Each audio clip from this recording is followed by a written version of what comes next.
Judicial probe जो है वो जो इन्वेस्टिगेशन एआईबी की हो रही है उससे अलग होगा और इसके जो चेयरमैन होंगे वो होंगे कोई रिटायर्ड सुप्रीम कोर्ट के जज। पर अब अभी तक गवर्नमेंट ने कोई भी ऐसा स्टेप नहीं लिया है जो कि जुडिशियल प्रोब हो। ये जो क्रैश हुआ है उसका बहुत से कारण हो सकते हैं, बट मेन हम लोग सोचते हैं जो कारण हुआ है वो कोई इलेक्ट्रिकल ग्लिच की वजह से हुआ है, इलेक्ट्रिकल प्रॉब्लम की वजह से हुआ है।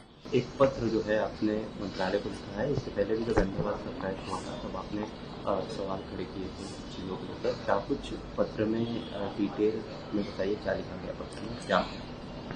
अभी हमने जो ईमेल लिखी है डीजीसीए को और उसकी कॉपीज हमने मार्क किए हैं डीजी एआईबी को, सेक्रेटरी सिविल एविएशन और डीजी साहब को। सो इस पत्र में हमने लिखा है कि जो ये एक इंसिडेंट हुआ है अमृतसर बर्मिंघम फ्लाइट AI-117 जो 4 अक्टूबर को रात में लैंड करी बर्मिंघम में,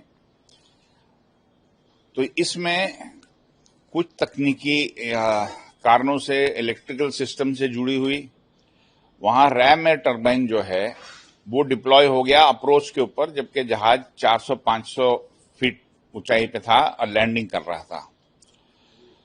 रैट को डिप्लॉय नहीं होना चाहिए क्योंकि मैंने आज तक ये सुना नहीं कि कोई खराबी से अगर रैट डिप्लॉय हुआ हो तो वो बात मानने की होती है, क्योंकि रैम एयर टर्बाइन मेनली क्या है कि अगर तीनों हाइड्रोलिक सिस्टम फेल हो जाएं या टोटल इलेक्ट्रिकल फेलियर हो या दोनों इंजन फेल हो जाएं तो रैट डिप्लॉय होता है।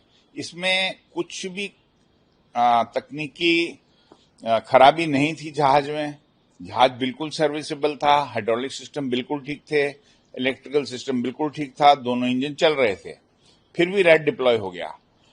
तो ये जो मुद्दा है कि ये जो इसको रिलेट किया जाए जो बाकी इलेक्ट्रिकल प्रॉब्लम्स आ रही हैं इस जहाज में जब से ये मैन्युफैक्चर हुआ है, सो बोइंग इसको सीरियसली नहीं ले रही है। और एयर इंडिया 171 क्रैश के बाद भी हम लगातार गवर्नमेंट को बोले जा रहे हैं कि 787 की इलेक्ट्रिकल सिस्टम की जानकारी की जाए और इन्वेस्टिगेशन की जाए कि वो उसमें कोई खराबी तो नहीं है।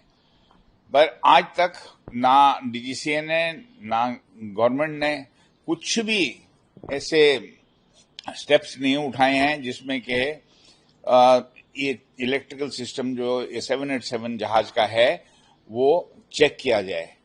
तो हम यही विचार करते हैं और ये हम सोचते हैं कि अगर मिनिस्ट्री या डीजीसीए या एआईबी ये लोग सब मिलकर इस चीज को समझें कि ये जो क्रैश हुआ है उसका बहुत से कारण हो सकते हैं, बट मेन हम लोग सोचते हैं जो कारण हुआ है वो कोई इलेक्ट्रिकल ग्लिच की वजह से हुआ है, इलेक्ट्रिकल प्रॉब्लम की वजह से हुआ है।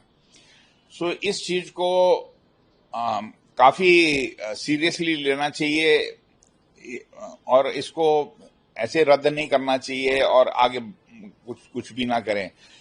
जब क्रैश हुआ था, क्रैश के टाइम डीजीसीए ने सिर्फ जो है फ्यूल कंट्रोल स्विचेस के ऊपर जोर देके वो जहाजों में चेक किए। हम जब भी बोलते रहे कि इलेक्ट्रिकल सिस्टम को चेक किया जाए, पर आज तक नहीं किया गया है। तो इस विषय में हमने ये जो पत्र है हमने लिखा डीजीसीए को, एआईबी को और मंत्री जी को। दोनों इंसिडेंट जो देखे, एक तो प्लेन क्रैश का, दूसरा जो इमरजेंसी लैंडिंग है उसमें रैट जो सिस्टम है उसको लेकर सवाल खड़े किए जा रहे हैं। ये सिस्टम कैसे काम करता है और सिस्टम का जो इम्पैक्ट है वो कैसे होता है, उसके बारे में जरा। मैंने जैसे आपको बताया कि रैम एयर टर्बाइन बोलते हैं इसको, ये एक छोटा सा इंजन होता है और ये प्रोपेलर की तरह चलता है। तो जब सारे इसके हाइड्रोलिक सिस्टम फेल हो जाएं, 3 हाइड्रोलिक सिस्टम होते हैं जहाज में, यहाँ इलेक्ट्रिकल सिस्टम टोटली होता है, जो कि जनरेटर्स होते हैं, बस अपना बैटरी होती है, स्टैंड बाय बैटरी होती है। तो जब ये सब सिस्टम फेल हो जाए, इलेक्ट्रिकल सिस्टम, या दोनों इंजन फेल हो जाए, तो रैट जो है वो डिप्लॉय हो जाता है और वो कुछ पावर और कुछ इमरजेंसी इक्विपमेंट में कुछ पावर और कुछ हाइड्रोलिक्स उसको सप्लाई करता है। जो अहमदाबाद में क्रैश हुआ, अभी उसकी भी जो प्रिलिमिनरी रिपोर्ट आई थी, उसमें भी ये क्लियर नहीं हो पा रहा था कि पायलट एक्शन है कोई। तो उसमें भी हम सोचते हैं कि अगर दोनों इंजन फेल हुए और दोनों इंजन फेल होने के बाद वो रैट डिप्लॉय हुआ, तो वो समझ में आता है। बट यहां तो सब कुछ ठीक चल रहा था, फिर रैट क्यों डिप्लॉय हो गया?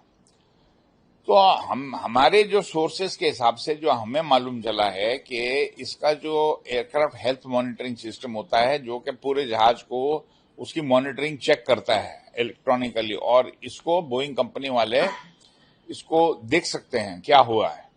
तो उस सिस्टम के अंदर इसने एक फॉल्ट पिकअप किया है, बस पावर कंट्रोल यूनिट, जो कि इलेक्ट्रिकल सिस्टम में होती है, डिस्ट्रीब्यूशन ऑफ पावर वगैरह वो सब देखती है। तो उसमें फ्लक्चुएशन आया है। तो हम सोचते हैं कि ऐसी कुछ फ्लक्चुएशन से जो क्रैश भी एयर इंडिया 171 हुआ हो, वो हम रिलेट कर सकते हैं इसकी वजह से। और हम पहले भी ये बोल चुके हैं कि ये इलेक्ट्रिकली तकनीकी से ही जुड़ा हुआ है, ये जो क्रैश हुआ है। तो हम सोचते हैं कि अगर गवर्नमेंट इस पे एक्शन ले तो बहुत अच्छा है। तीसरी बात, हम शुरू से बोल रहे हैं जब से क्रैश हुआ है कि इसका एक जुडिशियल प्रोब होना चाहिए, उसमें ट्रांसपेरेंसी होगी और अकाउंटेबिलिटी होगी। और अभी भी हमने स्ट्रेस किया है मंत्री जी को कि आप जुडिशियल प्रोब इसका ऑर्डर कीजिए। जुडिशियल प्रोब जो है वो जो इन्वेस्टिगेशन AIB की हो रही है उससे अलग होगा, और इसके जो चेयरमैन होंगे वो होंगे कोई रिटायर्ड सुप्रीम कोर्ट के जज। पर अभी तक गवर्नमेंट ने कोई भी ऐसा स्टेप नहीं लिया है जो कि जुडिशियल प्रोब हो।